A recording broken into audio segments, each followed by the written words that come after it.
He's from Staten Island. Oh, let me move this out the way.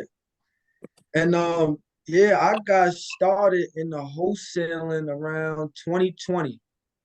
2020, as y'all know, was quarantine COVID. Everything was locked down. I ain't have a job. I'm in the house. I'm watching YouTube. A lot of YouTube, and I follow Eli on Facebook.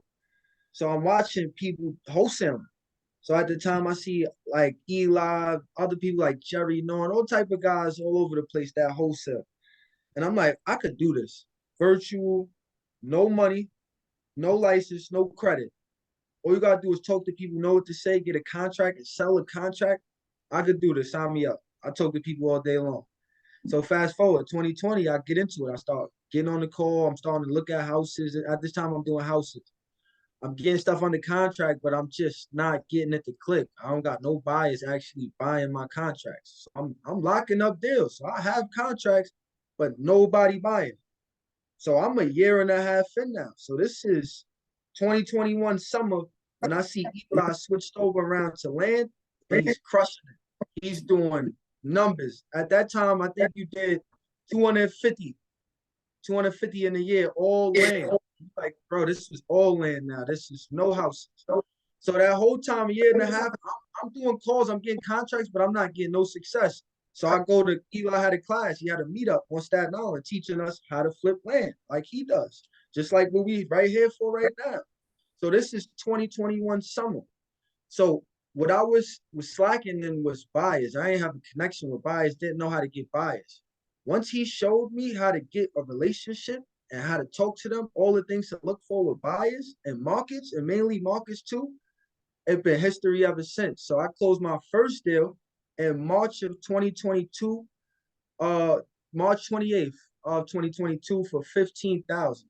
And this is how I did it. So what I did was I wrote out to some buyers that was in the area, like reached out to them. I was getting their criteria. And then what I did was reach out to a seller. This seller had about 100 lots at the time. So I offered this seller on 15 lots, 52,000 in the area where the buyer was paying 53,000. So I ended up getting that seller under Not contract. to cut you off, can you show us like a video step Thank you. did that? All right, so yeah, let me share my screen. I'm gonna make you the host. It says I can't, hold on. All right, let me see now.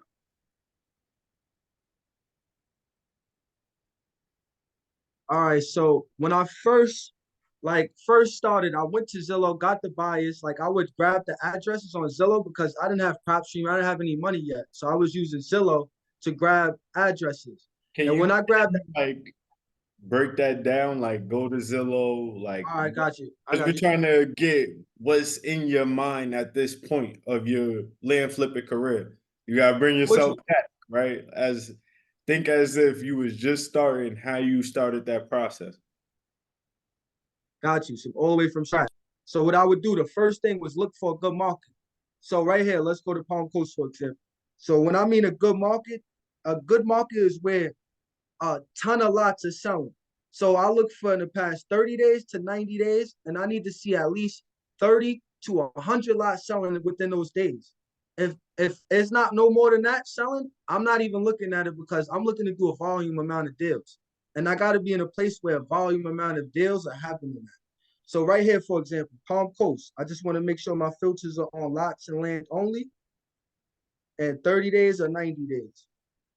So right here, I got it on 90 days. So I got 411 lots that sold in the past 90 days in this area. So if you do the math, I don't know how many that is off the top of my head, how many lots sell per day. So I want to be in areas like this because a lot of action is happening in this area.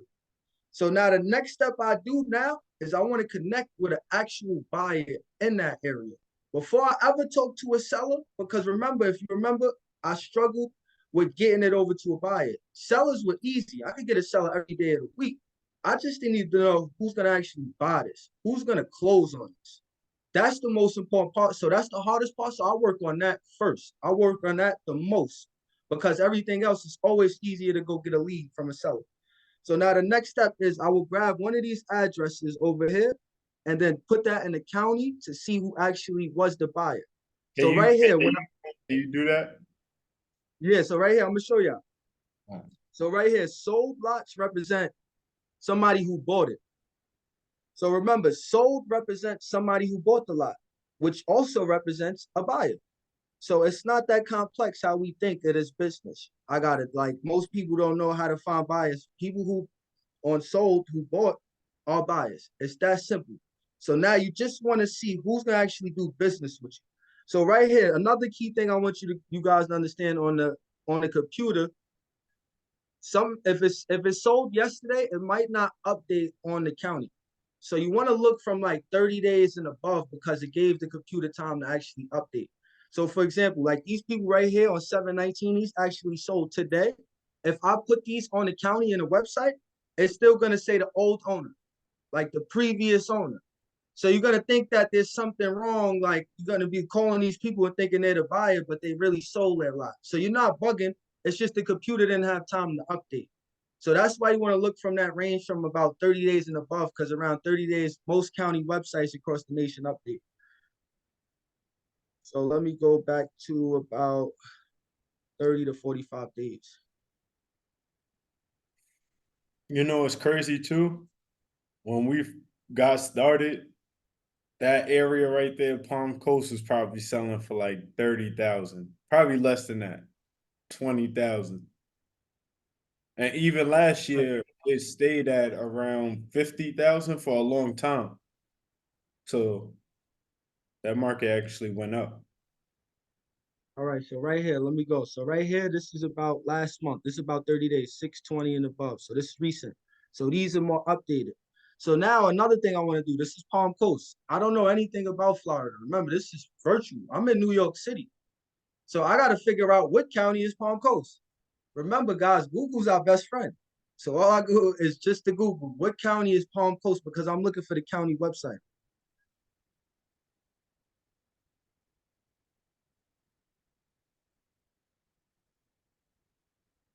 I will go right to Google.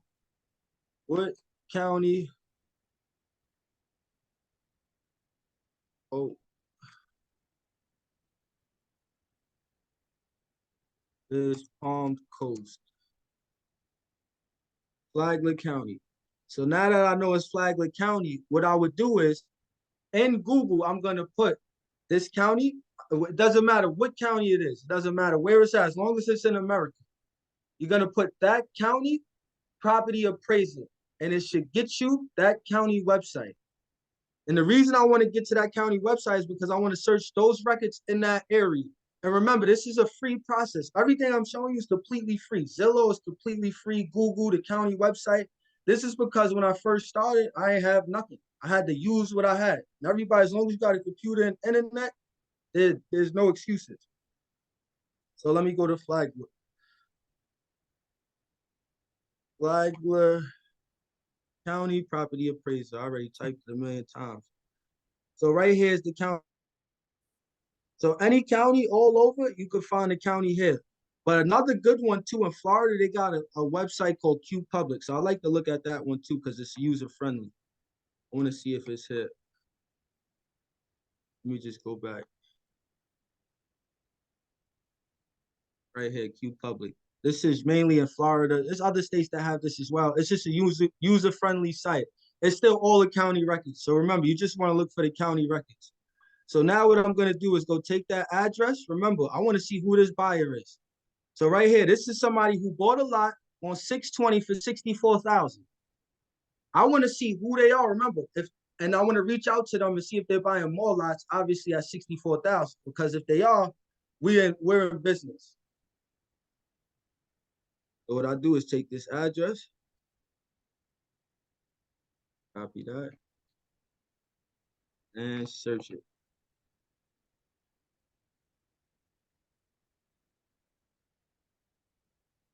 So right here, as you can see, Holiday Builds. This is a great builder. I closed tons of lots with this builder. I closed 2 with them actually this week on Monday. So Holiday Builders. So right here. So basically, I'm showing you how I actually, and you know it's actually so crazy. This is the build I closed my first deal with 15,000. I keep forgetting it was actually Holiday Builders. That was the first buyer who bought my lots. So I'm literally showing you guys the free way on Zillow how to find these people. So now what I would do is take Holiday, put it on Google, find their website, get a phone number, and reach out to them. And then I would call them, see if they're buying more in that area. Once I know they are, I would know their time frame and everything. And then I would go start sending out offers to sellers. And my business is simple. So when I first started, I was cold calling because all I had was my computer. So right here, I would call them up, and that's all I had. So So once I started making, you was using True People Search, or you was using a dialer at that time? yes, I was using True People. So if I was looking for sellers, or even if the buyers, I was looking like for smaller LLC buyers, I'll grab their name, like in opencorporates.com or Sunbiz for Florida. Grab their name, and then I'll put it in True People Search. If you guys want me to show you what True People Search is, I can show you that too. True People. So any names you got here, you want to get a phone number, put the name into this. It works 70-80% of the time for me. It works. And it's the only stuff that confuses me, this type of stuff. See, look, a robot asking me if I'm a robot. Like, I don't even know what the question was. I'm just going to go this way on Google. So right here, guys. So you'll put their first name, last name, and their city information. So city, state, zip. And it works 70% of the time. Remember, it's the internet. Nothing's going to be 100%. But 70% for something free, there is no excuses. Like, again, mostly everybody's number, hit or miss. Come on, Jordan was 50% from his career. Like that, it ain't that bad. But yeah, just like that. So after I started closing deals and making money, this is where I started to scale. So when I first closed, my first deal was 15,000 that March 28th, 2022. And then every month after that, I closed one deal each month. It was like 8,000, 6,000, 7, 8. And then it started to fade away, this excitement of just closing deals. Now I need to scale it. I need to get to 5, 10 deals a month now. So I'm closing. I'm excited still, but I'm like, I gotta up it. So that's when I implemented a system of texting. So that's when I got REI reply. Let me show y'all what that is. So REI reply, what this does is I just grab my list instead of calling it one by one. I upload it in REI and I create messages that I custom made as if I'm texting somebody, and it sends it out to everybody on my list now. So now instead of me sitting there all day calling, 30, 40 people, I can hit 300, 400 people in 3-4 hours. So now I'm in 300, 400 rooms at once. So now this is where I went from one deal to 5 deals that next month. And you want to know what's the best part? I didn't even have to talk to nobody on the phone. It was all text. So not only is it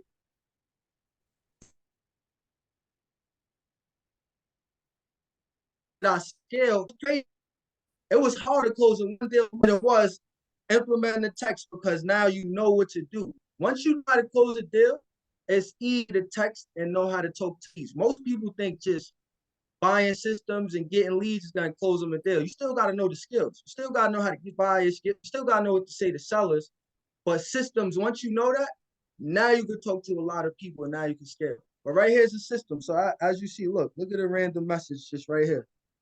Like, hello, Michael, are you planning to buy yourself or are you selling to a third party? Like, look, this is an easy question that Eli will crush in his sleep. And this area, I think, is Palm Coast. So what if this person wants 60,000 right now? The buyer's at 73 plus, 75 now. So it's like right here, this is all it takes. I just go into one of these messages right here and just start talking to somebody, get them under contract. And I get it over to the buyer. 30 days from now, I get a check or a wire. I always prefer a wire. I don't like a check. I don't want to wait for it.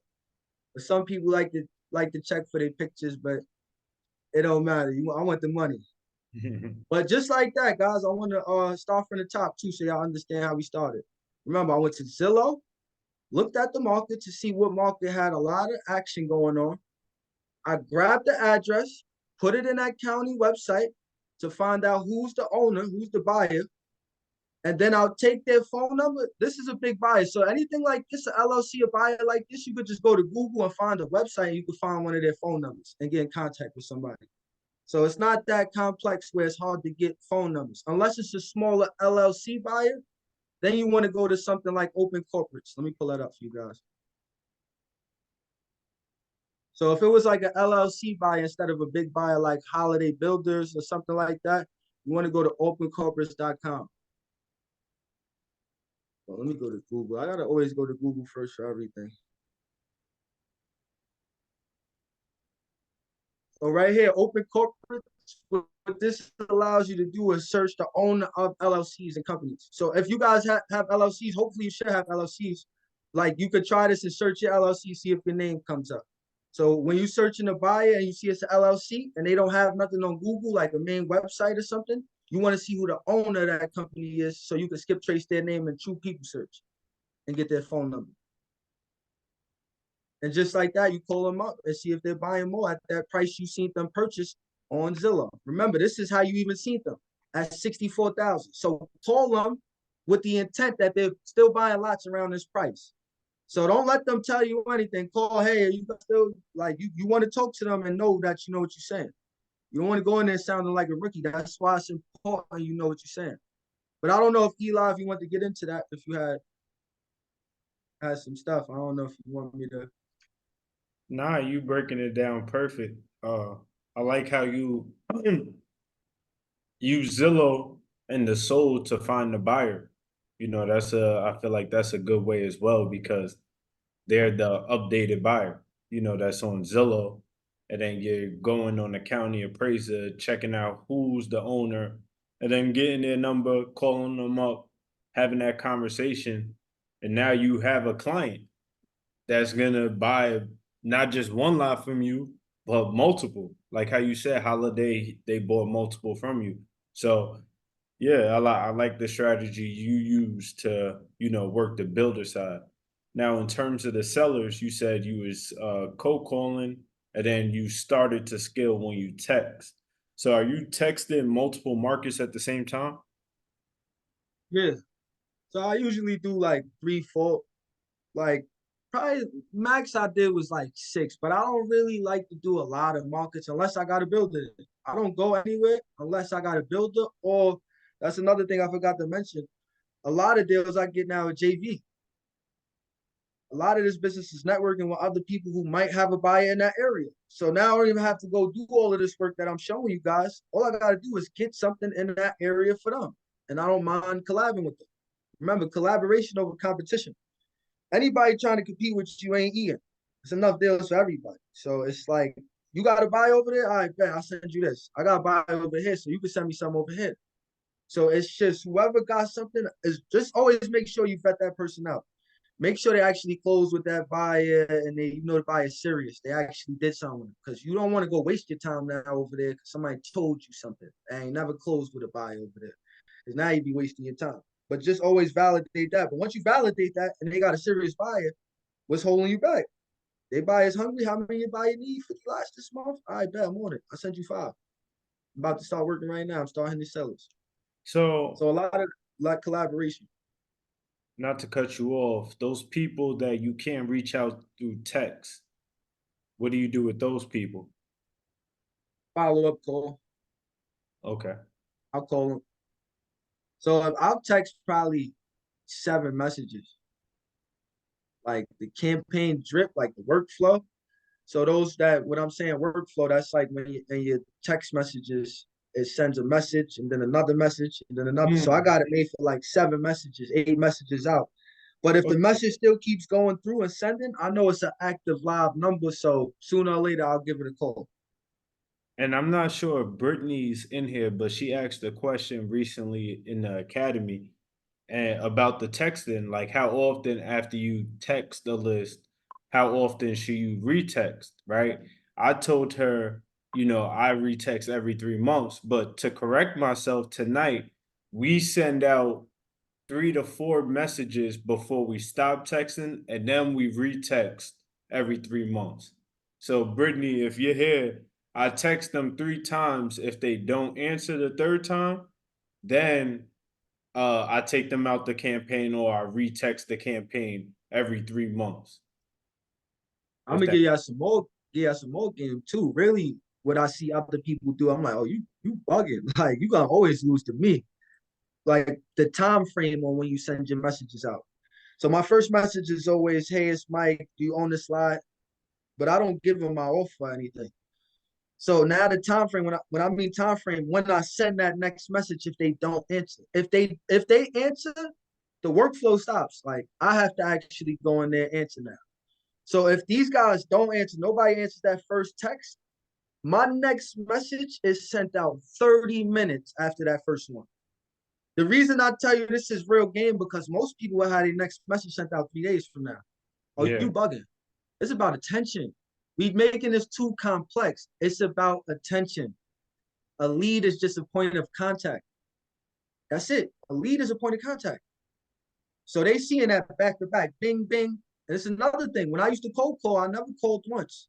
I called twice, no dice, back to back.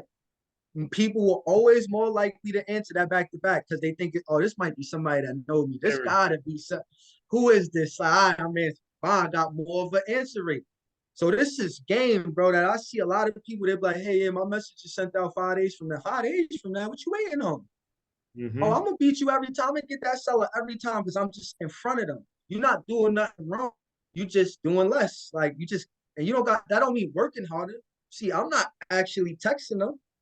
It's just doing more and actually being impactful, like actual strategic, impactful moves. So you doing the right things by having the workflow, but you just want to shrink the time down because you want to get more in front of them. I got that from like Grant Cardone, like 10x. Like it's just a no is a lead. You know how many people I closed deals when it started with no thank you, leave me alone, stop texting me, ended up Mike, you the best. Because Mm. no thank you. When somebody says stop texting me, right? Most people look at it like a rookie. If they see stop texting me, I look at that like stop texting me and start calling me. All right, I'm gonna call you. Like you don't like the text, but I'm gonna call you. I'm gonna try something else. Because I look at it like this. For females, right? If somebody wrote a female, right? Any random thirsty guy writes a female. What does she look like opening the message saying, no, I have a boyfriend, leave me alone? You ain't even had to open the message. You ain't even got to look. So the fact that you gave me a response, I was worth the time of a response. There's something there that you got to get on the other side of that. Mm. Okay. Most people can't smell through that. A response is a lead. No, thank you is enough for me. Leave me alone. Oh, I'm definitely on you now. And most people look at it like, oh, you on them, you harassing them. No, you should have just not responded. I'm not going to be disrespectful. I'm just going to ask a better question. I'm going to have a different approach. Instead of text you, I might call you now because I know you respond, but you're probably the type of person who don't like the text and you like a phone call. And then you know how many times I got deals like that? People like, hey, everybody always texts me. You finally called me. Like this is all experience that I'm telling y'all. Like this, like it's just you gotta just always be in front of them, topping them. So it's 10x. Now you giving out some gems right now. Yeah, I that's like that. gems. I like that you know, if they respond, then that's a potential lead in your eye. You know, because me personally, I don't necessarily think like that, but that's a great way of thinking. Because there is probably deals that I'm missing out because of that, right? If they just say no, I'm not asking why no. You know, I'm just going on to the next. So I'll keep that for myself as well and implement it and see if that works for me. So that's lit. I'm pretty sure you heard this before. Like people don't buy into the 7 point of contact. Mm-hmm. So it's like, think about it. That's their first Like point. on No, average. thank you. Leave me alone. No, thank you. I'm not. They're not buying nothing, but they're selling. Like it's the same psychology though. It's the like we expect them to say no, thank you. Leave me. Like that's what you honestly expect from a stranger that you don't know. Mm-hmm. But I didn't expect you to actually respond to me. Now you actually gave me the door to open. I can walk. Hey, what's going on? I was just reaching out about this, or just whatever the approach is, whatever their lot is, whatever it depends on that lot. So we have a question in the chat. How are you verifying that the JV partner has worked with the buyer before? A HUD statement. I need to see, and for those who don't know what a HUD statement is the closing documents. Basically showing they got an assignment fee with that buyer, they actually closed. I need to see that you closed with them. And if you can't show me one HUD or just a check, like or something, if you can't tell me, just go look at my page, bro. I got it on my page, like something. I gotta see something. Like You can't just tell me numbers and then expect me to take that serious, because Eli, as you know, it's like, what could I do with just numbers and I don't really know if that's your buyer or you really do this? Like, it's not enough to go off. Because Yeah. as y'all know, you look at Facebook alone, all these free groups, everybody and their mother do it. You don't know who's actually in this business. So you gotta look for receipts. Does anybody else have any questions for Mike while he's on? You could write it in a chat if you don't feel like speaking. Yeah, I could have dropped, I'm gonna drop some more gems on y'all. I'm here too. So with the buyer, when you call a buyer, you don't want to go in there sounding like a rookie when you call a buyer. You don't want to be like, hey, you guys buying more lots? It's the worst thing you could say to a buyer. Like, you see us buying more lots. Why are you asking us a question that's so obvious? Like, you want to go in there correct. So what I'm saying is, first, you want to go in there not business to business. Hey, this is Mike, L&M Direct Funds. I'm the bet. None of that. Hey, this is Mike. How you doing today, John, or whatever the guy's name, or Sarah? Hey, I'm doing good. How could I help you? You want to get right into it. And when I mean right into it, you want to tell them what your intentions are. Hey, I got a few lots I'm looking to get rid of in this area. Are you guys currently buying? Let it pause, sit right there. And the reason I say it just like that for a reason. I have a few lots I'm looking to get rid of. Yeah, I have a few lots on my screen right now. What's this in front of us right now? I have in front of my screen a lot. I want them to assume I have lots that I own or under contract. It's the words I use, and I say it very confidently, like I do, because I want that energy exchange. You want that energy exchange. Bless. So Thank you. now you just let it breathe. If they say, sure, what you got? Now, right there, I set up the conversation where they're open to do business with me. Instead of going, hey, are you guys buying lots in this area? Because now they know you just one of those calling and probably just test and see what they want. When you go and you say, hey, I got a few lots I'm looking to get rid of, you guys currently buying still. Now it look like you might have some. They can't let this slide. Yeah, we do. What you got? Right there is perfect. That's what I want. And remember, guys, you don't got nothing yet. So don't get scared. This is exactly how you set it up. Because right here is where we want to get that email. Sure, no problem. Do you got an email or something I could get it over to? All the details will be attached. Right there, they're going to be giving you their email in exchange to hope that you're going to send them some lots. You are. You just don't got them right now. But you know what you got now? You got somebody telling you yes. You got a phone number, email, point of contact. And now while you're on the phone, if you still got time with them, hey, did you have 2 seconds? If you could, I just had a question or two. Sure, what is it? Now you see this price right here, 64,000. I just want to confirm they still paying this price or a little more. So now I'm gonna go, hey, those lots that I'm sending over, I'm looking to get about 65 to 70,000 for. Is that like a good ballpark range for you guys? Because I don't want to waste your time on my time.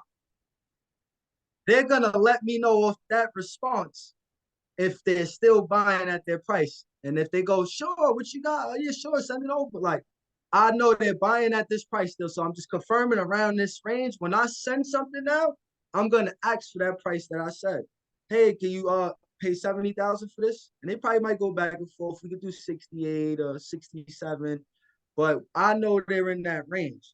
But these things, I got their email, I got a price range, and if I still could get more questions out, this is the cherry on top that I want to get. It is their title company. And also, do you have a title company you work with already? Because if so, we could work with them and get it over with these guys. Sure, I'll get that information to you as well. So now you just vetted your buyer serious. Because if your buyer don't got a title company, you need to stay away from them. Yeah, not really the guy you want to deal with.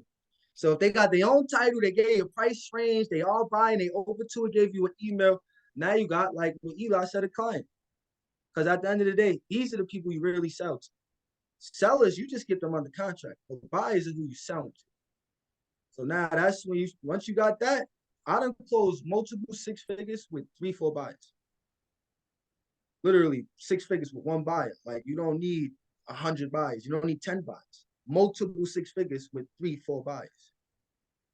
Because a buyer looking for 40 lots in a month, get them 40 lots in a month. Oh, but you need 400 buyers? that's a task alone, getting somebody 40 lots. You trying to get them 40, you accidentally you get 15 deals. What do? You did 15 deals. That's a good month. Like, at 5,000 a piece. Y'all do the math. Thanks, Mike. I appreciate you, bro. Yeah. It's crazy how far you came from when I taught you how to do this. Like, this was a definitely a great breakdown of even the fundamentals of just land flipping. You know, you you're breaking down things that in terms of even like conversations with the builders on how to get their email to now when you have lots in place, you could just send to them. And what he said, 3 to 4 builders, he made 6 figures. Like one builder paid me over, 6 figures. So all you really need is 1 or 2 builders or a good realtor in the area to, have a criteria to now work from to make some money. So any last questions? How many calls did it take you? How many calls did it take to get that first deal? The first, well, I done did a lot of calls within that year and a half. So if we count that, I don't really know the number on that. But If when you I had did a start, ballpark, yeah, when I did start implementing strategy and paying attention to it, I figured out these numbers. I call it, it's like a half-half rule. So about 200 outbound dials, 200 outbound dials, 250, I say, 250 outbound dials of text. Half of that are going to be right phone numbers, people that actually answer or numbers that actually work. So half of that will be 125. So 125 are numbers that actually work. Remember, so these are outbound dials at first, 250 outbound dials or text. Half of that I know I'm going to get that's actually going to work. And then half of those numbers, which is about 60, are going to be people that answered the phone, that actually answered and gave me a response. Even if they hung up and they said hello, but they hung up. 60 of them are going to actually be people that answered and gave me a little something while I knew it was done. So now I'm at half it again. Half that 60, 30 of them are going to give me their email. Because remember, my goal is to get emails after the end of the conversation because I'm sending the contract. I'm sending my deal to that email.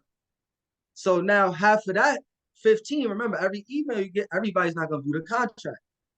So about half of that, which is 15, are going to be people who actually view the contract. Half of that are going to be people who second guessing the deal if they want to do it, which is about 7. And half of that are going to be people who actually sign, which is about 3 to 4. And 3 to 4, you never know. It could be turtles on a lot. You know how it goes, Eli. Something can still happen with the lot, but I know I'm going to get 1 to 3 deals out of 250 outbound dials. So that's very important. I say outbound dials because you like, I called 250 or 220 people. No, did you dial 20 times and spoke to 3 people?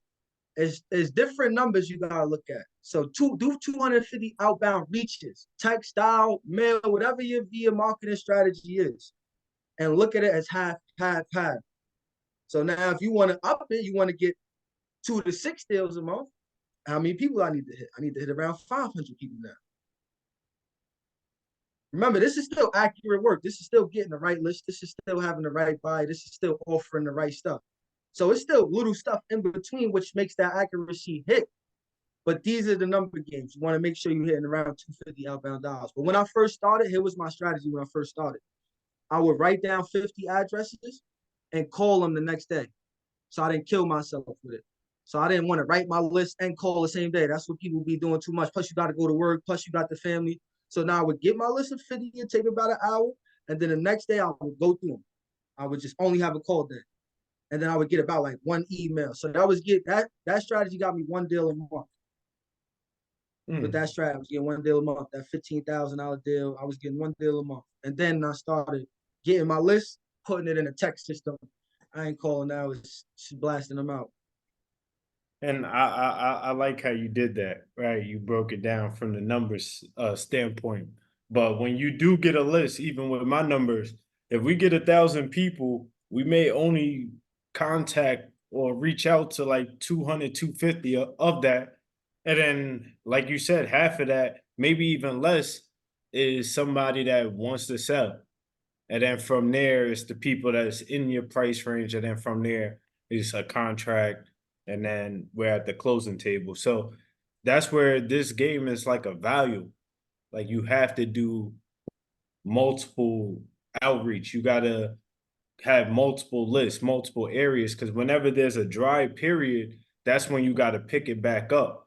So you want to never stop marketing. Once you do that first campaign, you want to make sure that you have more so it's never stopping. And then that's how it compounds to where you go from having one deal a month to maybe 3 deals a month. And then once you start JVing, like what Mike said, and we'll get into that real quick, but once you start JVing, now you're getting 2 deals from JV a month on top of what you're doing with your 3 deals. This is where you're actually creating a business. And that's the goal for everybody is not really so much a money amount, but to be able to do this full time. Because once you're able to do this full time, it's a much easier business than what you're probably experiencing right now. So in terms of the JV, how do you go about that? Right. Also, Like what even would I you created, hold on real quick. I What would your strategy be for them to so they could start JVing with people and building that up? groups, communities. Any community where you know they're active land flippers and you know it's serious and you can get attention, like you actually talk to people, like these are groups you want to be in. Like, and then remember, when you talking to these people, you just want to actually vet it in the business. Have you actually closed with your buyer before? Like, can you show me a closing statement? All right, as long as you did, all right, I don't got no problem going to look in that area and sending it over to you. Or vice versa. Like, I had somebody that I had taught, I taught them how to get a buyer. This is Dev. I told her August. She had probably like 6 figures now. So she had got a buyer that I always wanted to work with. Like DR Horton for y'all that didn't know. I never worked with them, but I just always heard about them. So I was fiending to work with them. So she brought me their full criteria. Mike, I did exactly what you told me. Showed me the price, the title company, everything. I'm like, I bet. Within that week, I sent her 5 deals in 1 week. The buyer took all 5 of them. 2 of them fell through, 3 of them closed. We made 20,000. She got 10. I got 10. But the whole point is, she didn't have to go call the sellers. I ain't have to call a buyer. Like I already got a system that runs where I could get deals easy. She brought me a builder, which she probably had to do a couple phone calls. We made $20,000 together. And now she closes her own deal, $16,000 deal. She be at me at Mike. I can't believe I closed the. I didn't even close a $16,000 deal. Like I closed 15,000, 12,000. Like you closed 16,000, man. I gotta up my game now. Like, but just like that, JVing. So always make sure that that's just a serious buyer and the person that you actually JVing with, they serious and they closed with them. So you just want to vet them out. And you find these people in Facebook groups, Eli's group, like all type of groups, and just Do make those you sure they serious. do you suggest that they work with multiple people at one time, or like how you did with Dev, work with one person and then see how that goes? Like how would they go about that? Yeah, I say don't look at no more than like two, like don't go like 2 people's cool. Like you don't be talking to mad because you be in 20 different markets. Because wherever they gotta buy, you'll be in those markets. And then that means you gotta get listed in those markets. You gotta learn those areas and because different areas got different things you look for. This area you might have to look for utilities a little more. This area you gotta check for turtles a little more. So you want to be in areas where it's simple broke down. So somebody's like, hey, yeah, my buyer's looking for these lots only with just this water and dry lots, or just like they could tell you simple. But when somebody's like, hey, my buyer's looking for, they're paying for buying all lots in the state of Florida. They're paying 30,000 for all lots in the state of Florida. Like, what are you talking about, bro? What you mean 30? I could get you 10 acres and I could get you a corner lot on the highway. They not paying 30,000 for both. Like, it gotta be clear, it gotta be a clear criteria. Hey, we no main roads, only here with utilities. Like only in this zip code, only this zoning, because some zoning could be like multi-family zone and a single family zone. Like, so their price might differ. Like, so I had a builder who was paying 60 for 60 for duplexes and 55 for single family. So he was buying both, but his price range different depending on which lot you got and which zoning. So these are the things. If somebody could tell you that, as you know, I close deals. I could tell you exactly what my buyer's looking for. Yo, you need to make sure you're looking for this, this, and this, bro. If you get anything under that, you close in 30 days, 60 days, 14 days, 21 days, whatever the buyer's time frame is. That's lit, bro. Any last questions before we get going? And that was a great question, Kimberly. Thank you for that.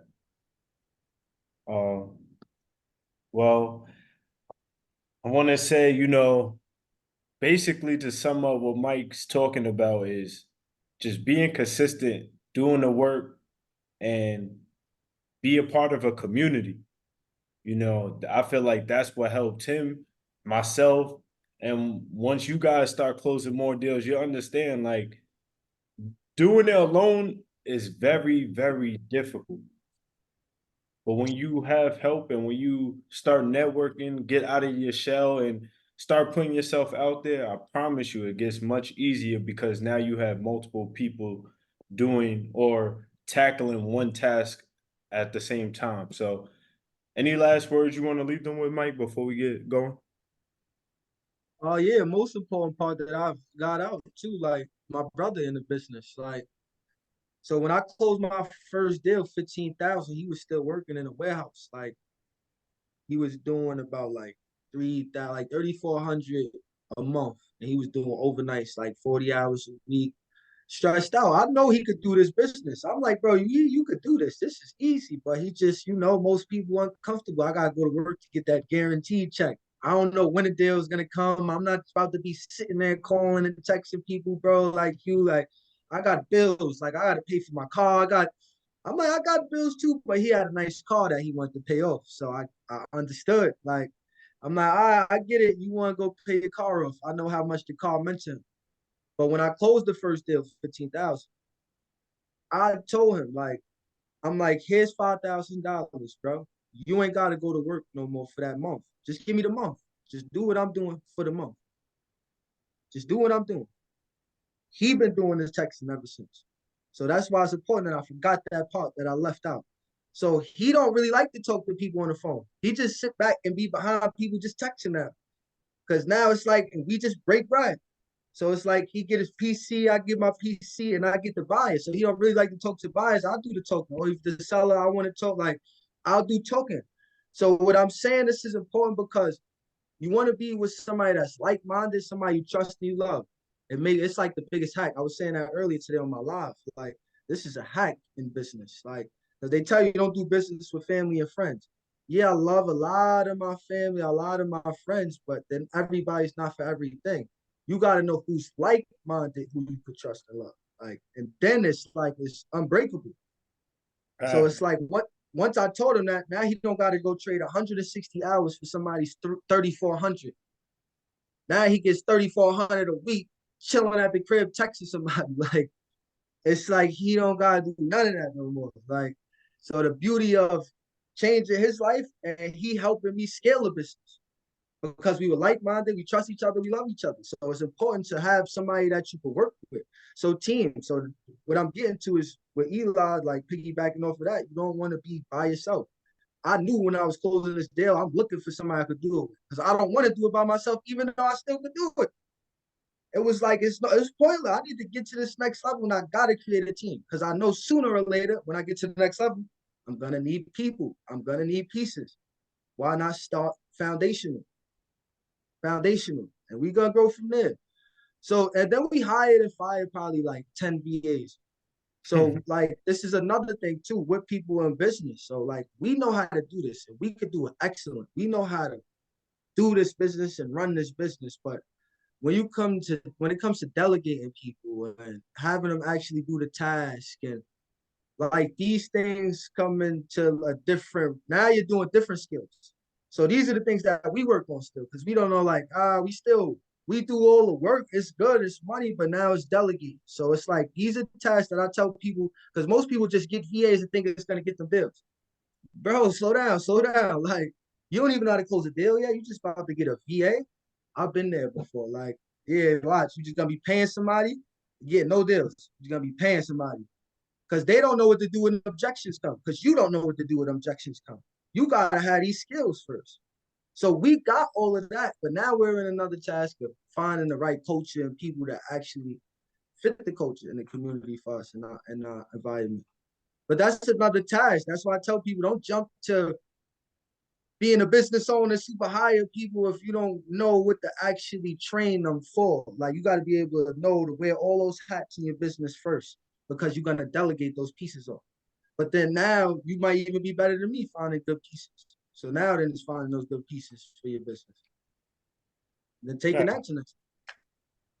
I appreciate you, bro. I'm super, super, super duper proud of you, and just stay consistent, man. I feel like even just from hearing you, I learned a lot from you tonight. I'm gonna rewatch this and take notes. You know, so that's dope. I appreciate you, bro. And I appreciate you guys for showing up tonight. Let's stay consistent, man. Stay consistent. I see us working. We're on the dialer. We're sending texts. Just do more. That's all I can say. Just do a little bit more than what you did last week. And then the following week, do a little bit more than that week. And watch what happens. All right, y'all. Have a good night. Good night.